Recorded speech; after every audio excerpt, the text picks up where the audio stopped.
하나님의 사랑 은혜가 이 시간에도 풍성하기를 축복합니다.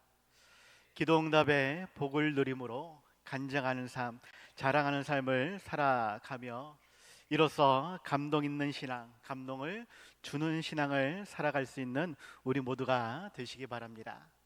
지난주에 감동 있는 성도의 삶이라는 제목으로 말씀을 드렸던 것인데, 감동이란 내가 아무것도 안 해도 하나님께서 알아서 채워주시는 그러한 은혜도 있기는 하겠지만, 내가 더욱 힘써 수고함으로 감동을 만들어내는 삶이 되었으면 좋겠다 생각이 되어집니다.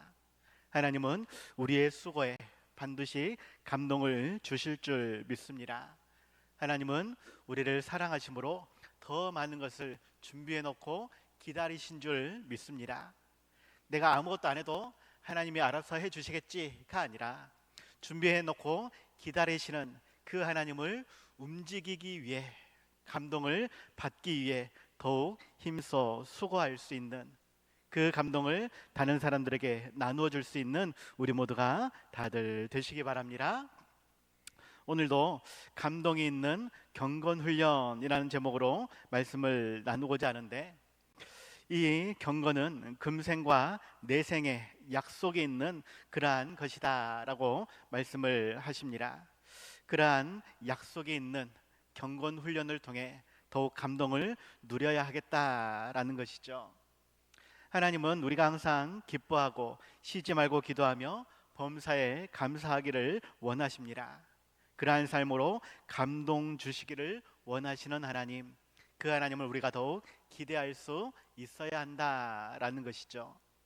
다만 하나님이 말씀하신 대로 우리가 열심히 노력해서 감동을 하고 감동을 나누는 그러한 삶이 되면 얼마나 좋겠습니까?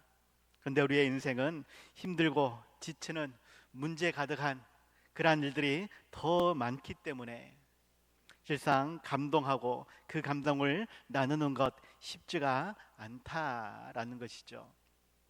육신의 삶을 생각해 보면, 육신의 눈으로 바라보게 되면 실은 감동보다는 실망이 훨씬 더 많다라는 것입니다. 그럴지라도 우리가 더욱 말씀 중심, 기도 중심의 삶이 될 때에 힘들고 지치는 모든 문제들도 하나님께서 반드시 해결해 주실 것이고, 반드시 우리에게 감동을 주실 줄 믿습니다.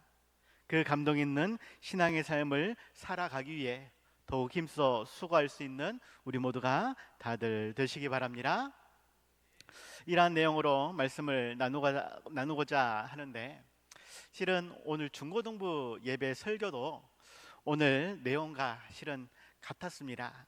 본문은 좀 12절 말씀으로 좀 뒤쪽에 있는 말씀을 보았는데, 누구든지 내 연수함을 업신여기지 못하게 하고 오직 말과 행실과 사랑과 믿음과 정절에 있어서 믿는 자에게 본이 되라, 이란 내용으로 말씀을 전했는데, 우리 아이들도 경건의 훈련이 필요하다, 그러한 훈련을 통해서 그리스도인의 모범을 보일 수 있어야 한다라고 아이들에게 가르쳤습니다. 문제는 아이들에게는 가르쳤는데 부모된 우리가 과연 모범을 보이고 있는가? 이것은 매우 중요한, 매우 심각한 그러한 일입니다. 나는 못하면서 너희는 그렇게 해야 된다, 이것은 잘못된 가르침이에요. 물론 우리가 부족하기 때문에, 연약하기 때문에 하고 싶어도 하지 못하는 경우가 있기는 합니다. 그런데 못하는 것과 안 하는 것은 다르다라는 것이에요. 어떻게 보면 하나님이 원하시는 그러한 경건의 삶이, 거룩한 삶이 실제로 우리가 감당하기는 쉽지가 않습니다. 그렇다고 해서 어려우니까 안 해, 나는 안 할 거니까 너나 잘해 라고 하면 그것은 더 문제가 생긴다라는 것이죠. 하나님은 우리가 계속해서 경건 훈련을 감당하기를 원하십니다. 그 경건 훈련을 통해 우리의 생각이, 우리의 말과 행동이 바뀌기를 원하신다라는 것이죠. 무엇이 바뀌어야 될지, 이를 위해서 어떻게 행해야 될지, 더욱 말씀을 통해 함께 나눌 수 있는 시간이 될 수 있길 바랍니다. 첫 번째로는 인간적이고 세상적인 허탄한 모든 생각과 욕심을 버려야 한다라는 것, 버리는 훈련을 계속해야 감동 있는 신앙의 삶이 나오게 된다라는 것을 기억하시기 바랍니다. 오늘 보면 7절 상반절에서 망령되고 허탄한 신화를 버리라라고 말씀하고 있습니다. 망령되고 허탄한 신화를 버리라. 말씀 자체는 늙은 노파가 어린 아이에게 들려주고 싶은 그러한 이야기를 가리킵니다. 할머니가 어린 손주를 재우면서 들려주는 옛날 이야기, 동화 같은 그러한 이야기를 말하는 것이죠. 아이들에게 나쁜 이야기를 들려줄 그러한 부모가 있겠습니까? 당연히 좋은 말, 예쁜 이야기 이러한 것들을 이야기하게 되어지지요. 유대 사회에서는 그러한 옛날 이야기라기보다는 성경의 말씀을, 하나님의 말씀을 그렇게 들려주는 경우가 많이 있었다라고 하는 것입니다. 그런데 부모들이 하나님의 말씀을 올바로 가르쳐야 하는데 때로는 부모도 잘 몰라서 군데군데를 지어서 이야기를 주거나 또는 이것이 더 좋은 것 같아 라고 인간적인 세상적인 생각을 더하여서 가르쳐주는, 이야기해주는 그러한 일들이 있었다라는 것입니다. 더욱이 당시 영지주의자들이나 유대교의 학자들은 가문을 소중하게 생각하면서 하나님과 인간 사이에 끝없는 족보가 있다라고 가르치며 왜곡된 성경 신화를 가르쳤다라는 것입니다. 이러한 것을 온전히 버려야 한다라고 사도 바울이 이야기하고 있는 것이죠. 그렇게 꾸며낸 이야기가 마치 하나님의 말씀인 것처럼, 신앙적인 삶인 것처럼 포장해서는 안 된다라고 이야기를 하는 것입니다. 똑같은 이야기는 아니겠지만 부모된 자들이 자녀들에게 하나님의 말씀을 가르칠 때, 혹은 하나님의 말씀으로 자녀를 양육하고 싶을 때에 말 그대로 하나님의 말씀대로 잘 가르치고 자녀들이 하나님의 말씀대로 잘 따라 살면 얼마나 좋겠습니까? 그런데 인간적인 세상적인 생각이 거기에 들어가게 된다라는 것입니다. 그래서 너는 공부도 열심히 해야 되고 세상에서 좋은 대학, 좋은 직장, 돈 많이 버는 것, 그렇게 성공하는 것, 이것이 하나님께 영광을 돌리는 거야 라는 식으로 포장하게 된다라는 것이죠. 물론 좋은 대학 들어가고 좋은 직장 들어가고 돈 많이 벌어서 성공하는 것, 이것이 나쁘다, 무조건 세상적이다, 이러한 뜻은 아닙니다. 하나님이 주신 지혜와 능력으로 세상을 정복하고 다스리기 위해서는 더 많은 훈련과 연습을, 공부를 그렇게 힘써 행해야 될 것이죠. 그런데 그렇게 해야만 하나님께 영광을 돌리는 것이다 라고 이야기하는 것은 잘못된 일이다라는 것입니다. 우리 교회 이야기는 아니지만 전에 교회에서 주일학교 사역할 때에 안타까운 일들이 좀 많이 있었습니다. 자녀들이 부모의 기대 때문에, 혹은 내가 열심히 잘해야 부모님들이 인정받을 것이다, 혹은 내가 잘해야 부모님께 인정받고 내 삶도 평온할 것이다, 부모님을 위해서 혹은 부모님 때문에 나의 삶을 그렇게 계획하면서 나는 무조건 공부를 잘해야 돼, 무조건 성공해야 돼, 이러한 친구들이 있었다라는 것입니다. 또 은연중에 그것을 강요하는 부모들이 있었다라는 것이죠. 아이들이 공부를 잘해서 좋은 성적이 나오면 문제가 될 것은 아닙니다. 그런데 공부가 좀 안 되어서 성적이 떨어졌을 때, 그때 문제가 생기는 것들을 보게 되었다라는 것이죠. 어떠한 부모는 자녀에게 이야기합니다. 그깟 성적으로 너가 뭘 할 수 있겠어? 너가 그렇게 공부 못하는데 과연 하나님께서 영광 받을 수 있겠어? 그래서 시험 기간에는 교회를 나오지 못하도록, 성적이 떨어지면 교회 활동 못하도록, 그것이 그리스도인의 삶이 아닌 것처럼 포장해서 자녀들에게 강요하는 그러한 모습도 보게 되었고, 반대적으로 내가 그렇게 성공을 해야만, 좋은 대학 가야만 그래도 부모님이 기뻐하실 것이고 부모님의 얼굴도 그렇게 펴게 될 것이다. 다른 사람과 비교하면서 그렇게 힘들게 공부하는, 그런데 성적이 안 좋아서 더욱 고민하고 힘겨워하는 그러한 아이들을 보았다라는 것이죠. 이 정도까지는 아닐지라도 무조건 공부 잘해야 된다, 좋은 대학 가야 된다, 이러한 생각들은 어떻게 보면 모두가 갖고 있는 그러한 생각이 아닌가 생각이 되어집니다. 그런데 하나님께서 주신 은사면 공부하지 말라 해도 공부 잘하게 되어 있어요. 반대로 하나님이 주신 은사가 아니면 아무리 노력해도 공부가 안 되는 것입니다.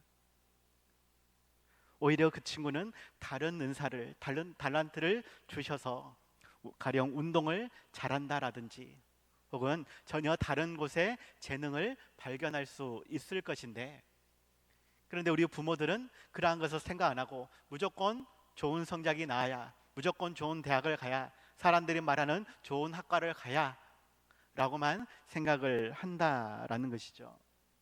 이것이 오늘 본문에서 이야기하는 망령되고 허탄한 신화를 만들어가는 부모의 모습이 아니겠는가라는 것입니다. 요한일서 2장 16절에서는 말씀합니다. 이는 세상에 있는 모든 것이 육신의 정욕과 안목의 정욕과 이생의 자랑이니 다 아버지로부터 온 것이 아니요 세상으로부터 온 것이라. 좋은 대학 가고 성공하고 돈 많이 버는 것, 실은 이것은 육신적인 생각이야.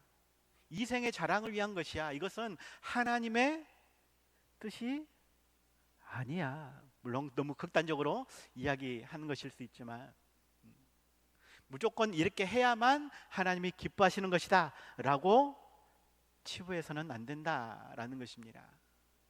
잘하면 좋겠지만 잘 못해도 괜찮다라는 것이에요. 다른 것을 잘할 수 있다라는 것입니다. 하나님께서는 그 자녀를 반드시 그 길로 인도해 주실 것이다 라는 것이죠. 그가 신앙 안에서 올바로 자라가면, 하나님을 사랑하며 이웃을 사랑하며 말씀대로 순종하며 정직하고 성실하게 겸손하게 자기에게 주어진 일들을 감당해 간다라면 하나님은 반드시 그에게 크신 복을, 은혜를 주실 것이다 라는 말이죠. 부모로서 인간적인 세상적인 어떤 것과 비교하면서 자녀들을 그렇게 요구하는 삶이 아니라 그저 하나님의 계획 안에서, 은혜 안에서 자녀들이 온전히 신앙의 삶을 잘 살아가도록 그렇게 권면할 수 있는 부모가 되어야 하고, 부모들도 그러한 허탄한 신화를 만들어가는 것이 아니라 그저 하나님의 은혜 안에서 하루하루 감사하며 정직하고 성실하게 살아갈 수 있는 그러한 모습이 되어야 한다라는 것이죠. 감동 있는 신앙의 삶은 인간적이고 세상적인 그러한 허탄한 모든 생각과 욕심을 버리는 데에서 나타나게 되어 있습니다. 감동적인 세상의 삶이라면 앞에서 말씀드렸던 것처럼 무조건 공부를 잘해야 되고 무조건 성공해야 되겠지만, 신앙의 삶은 그것과는 다르다라는 것이에요. 인간적인 생각을 내려놓고 하나님이 원하시는 삶이 무엇인지를 바라볼 수 있는, 그것을 위해 더욱 기도하며 수고할 수 있는, 자녀들에게 권면할 수 있는 우리가 되어야 한다라는 것입니다. 감동이 있는 세상적인 삶이 아니라 신앙적인 삶을 위해 더욱 기도하며 힘쓸 수 있는, 이를 위해서는 인간적인 세상적인 가치는 온전히 내려놓을 수 있는 우리 모두가 다들 되시기 바랍니다. 두 번째로는 감동이 있는 신앙의 삶을 위해서는 연단을 위한 경건 훈련을 감당할 수 있어야 한다라는 것을 기억하시기 바랍니다. 연단을 위한 경건 훈련을 감당할 수 있어야 된다. 오늘 보면 7절 하반절에서 경건에 이르도록 내 자신을 연단하라 라고 말씀하고 있는데, 경건 훈련이라고 하는 것이 경건한 삶을 살기 위한 훈련이라는 말입니다. 이 경건이라는 말은 칼빈에 따르면 하나님에 대한 공경과 사랑이라고 이야기를 하였지요.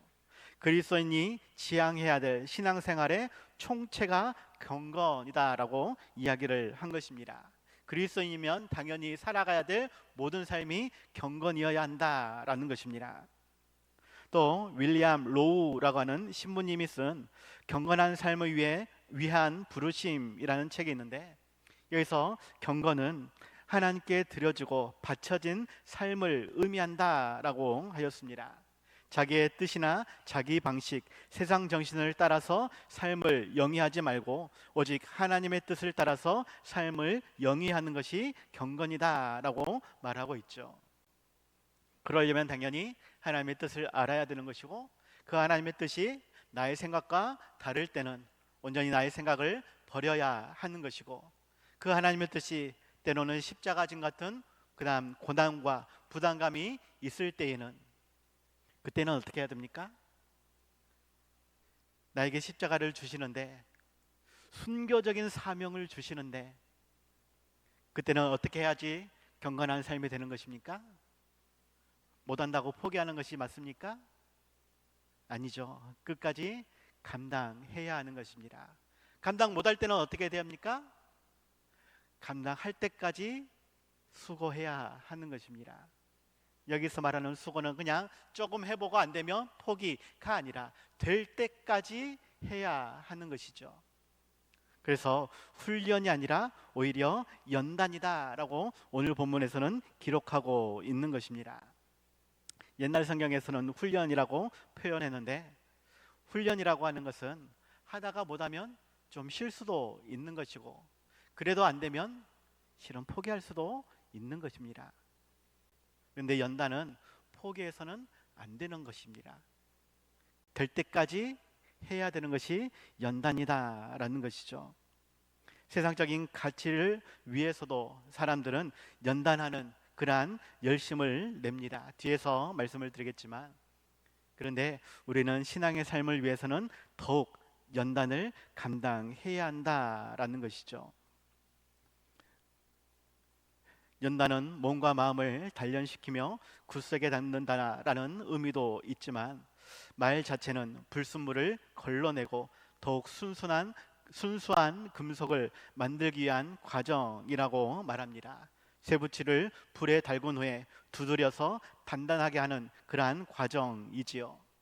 얼마나 뜨거운 불에 얼마나 많이 두들겨야 하는가, 이러한 것을 몇 번이고 거쳐야 하는가, 이러한 것에 따라 결과물이 달라진다라는 것입니다.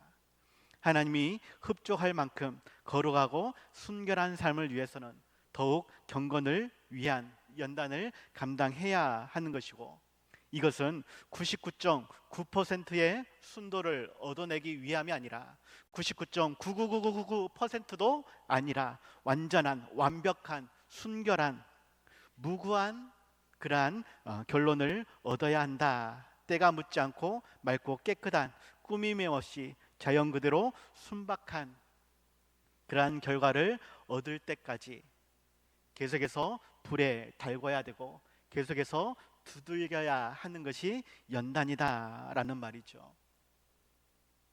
중간에 포기는 없습니다. 잠깐 실수는 있을지라도 결코 포기해서는 안 됩니다. 무엇을 경건을, 무엇을 하나님 앞에서의 삶을, 무엇을 하나님이 원하시는 그 뜻대로 살아가는 우리의 삶을 포기해서는 안 된다라는 것이에요. 베드로전서 4장 12절 13절에서 말씀합니다. 사랑하는 자들아, 너희를 연단하려고 오는 불시험을 이상한 일 당한 것 같이 이상히 여기지 말고 오히려 너희가 그리스도의 고난에 참여하는 것으로 즐거워하라. 이는 그의 영광을 나타내실 때에 너희로 즐거워하고 기뻐하게 하려 함이라 라고 말씀하고 있습니다. 불로 시험하는 그러한 연단을 이상하게 여길 것이 아니라 오히려 즐거워해야 한다. 그것이 하나님이 영광을 나타내실 때에 마지막 날에 우리로 즐거워하고 기뻐하게 한다라고 말씀합니다. 하나님이 영광을 나타내실 때까지 우리는 연단해야 한다라는 의미가 포함되어 있는 것이죠. 사도 바울은 이것을 위해 죽어야 한다라고 이야기하였습니다. 어감이 좋지는 않지만 경건한 그리스도인의 삶을 살기 위해 우리는 날마다 죽어야 한다. 고린도전서 15장 31절에서 말씀하죠. 형제들아, 내가 그리스도 예수 우리 주 안에서 가진 바 너희에게 대한 나의 자랑을 두고 단언하노니 나는 날마다 죽노라. 그 죽음이 오히려 나에게는 자랑이 된다라고 말하고 있는 것입니다. 진짜 죽는 것은 아니고 나의 육신적인 생각, 세상적인 기대, 물질적인 것, 성공적인 모든 것들, 그러한 세상의 모든 가치를 완전히 버리는 것, 더 이상 생각도 하지 않는 것, 이것이 죽음인 것입니다. 경건을 위해서 기꺼이 죽어지는 삶, 그것이 하나님께서 요구하시는 삶이다라는 것입니다. 이를 위해서 계속해서 내 자신을 때로는 책망하고 때로는 권면하고 때로는 위로하면서 그렇게 말씀대로 순종하도록 만들어 가는 것이죠. 사랑하라 라고 말씀하십니다. 어떻게 사랑해야 됩니까? 사랑할 만한 사람을 찾아가는 것입니까? 사랑하지 못할 사람을 찾아가는 것입니다. 원수를 찾아가는 것입니다. 그 앞에서 내가 죽어지는 것입니다. 그렇게 사랑을 완성한다라고 예수님께서 먼저 보여주셨다라는 것이죠. 하나님이 그렇게 요구하시면 우리는 어떻게 해야 된다? 순종해야 한다. 이것이 경건 있는 사람의 삶인 것이고 그 안에서 주시는 은혜가 감동이 되어진다라는 것이에요. 하나님은 계속 우리에게 세상의 빛과 소금의 역할을 감당하라라고 말씀하시고 세상에 선한 영향력을 끼치라라고 말씀을 하십니다. 가만히 있으면 그게 자동적으로 되는 것이 아니라 이를 위해서 더욱 내가 죽어져야 되고 불로 연단받는 그러한 삶이 되어져야 하는 것입니다. 조금이라도 잘못된 부분이 있으면 망치로 내려쳐야 되는 것이고 조금이라도 불순한 생각이 있으면 뜨거운 불로 태워야 하는 것이죠. 나는 과연 그러한 일에 열심을 내고 있는가? 기꺼이 그것을 감당하려고 하는가 살펴보라라는 것입니다. 경건의 삶 결코 쉬운 일이 아닙니다. 같은 말로 감동을 누리는 삶, 이것도 쉬운 일은 아닙니다. 때로는 내가 아무것도 하지 못할 때에 잔잔한 감동을 주시기도 하지만 그것을 기대하면서 그저 하나님만 쳐다보고 있는 그러한 삶이 아니라 더욱 내 자신을 쳐서 말씀에 복종시킬 수 있는, 그래서 온전한 경건함을 이루어가며 하나님이 주시는 은혜 안에서 묵묵히 기쁨을 누려갈 수 있는 우리 모두가 다들 되시기 바랍니다. 결론입니다. 금생과 내생의 약속이 있는 경건의 훈련으로 말미암아 감동을 누릴 수 있는, 영혼의 만족을 누릴 수 있는 우리 모두가 되시기 바랍니다. 오늘 보면 8절에서 육체의 연단은 약간의 유익이 있으나 경건은 범사에 유익하니 금생과 내생에 약속이 있느니라 라고 말씀하고 있죠. 육체의 연단이라고 하는 것은 고대 운동 경기자들이 경기에 나가서 메달을 따기 위해, 금메달을 얻기 위해 부지런히 훈련하는 그러한 모습을 이야기하는 것입니다. 4년마다 나오는 올림픽 때 금메달을 딸 때에 참 감동이 있습니다. 그것 때문에 환호를 그렇게 외치는 사람도 있고 때로는 진한 눈물을 흘리는 사람도 있지요. 기뻐서 즐거워서 흘리는 그러한 환호와 눈물도 있겠지만 어떠한 사람은 말합니다. 그동안의 훈련 과정이 너무나 힘들었기 때문에 그것이 생각나서 눈물을 흘리는 것이다. 구체적으로는 제가 메달을 안 따봐서 모르겠지만 그 두 가지가 다 공존하고 있는 것이 아닐까 생각이 됩니다. 금메달 따는 것 쉬운 일이 결코 아니죠.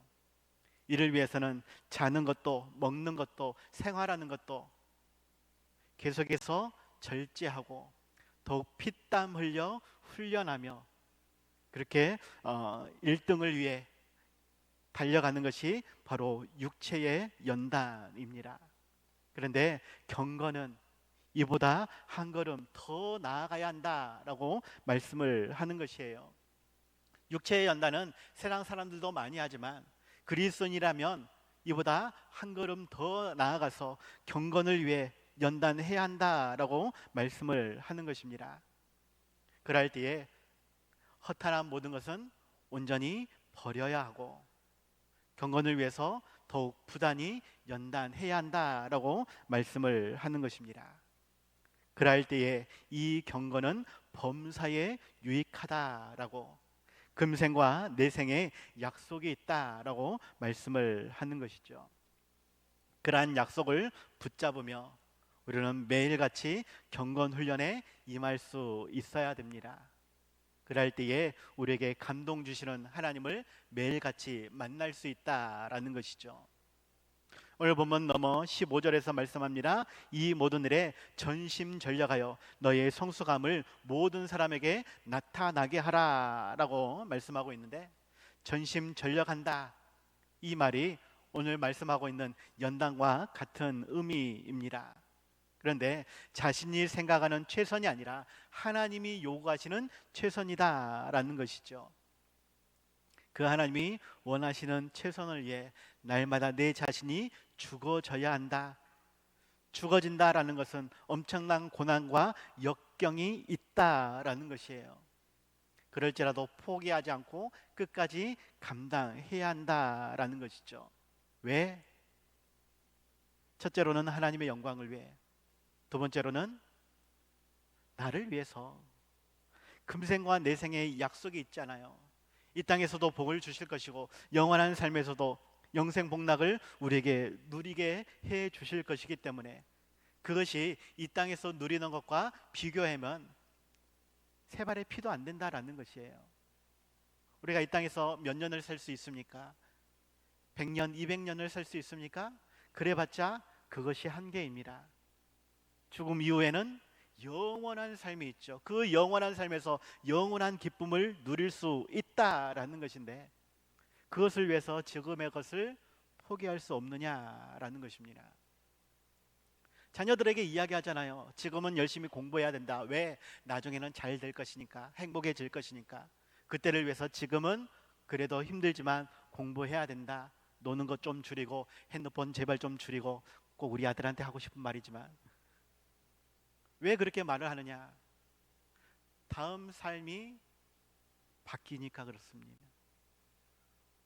우리 영원한 삶을 위해서 이 땅에서의 삶을 조금은 힘들지라도, 아니 너무 힘들지라도 기꺼이 포기할 것은 포기하고 죽어질 것은 죽어지고 반대로 끝까지 붙잡아야 될 경건의 삶을 위해 더욱 힘써 수고할 수 있는, 반드시 이루어서 하나님께도 영광을 돌리며 이 땅에서 더욱 복과 은혜를 받아 누릴 수 있는, 영원한 삶에서 더욱 영원한 기쁨을 누릴 수 있는 우리 모두가 다들 되시기 바랍니다.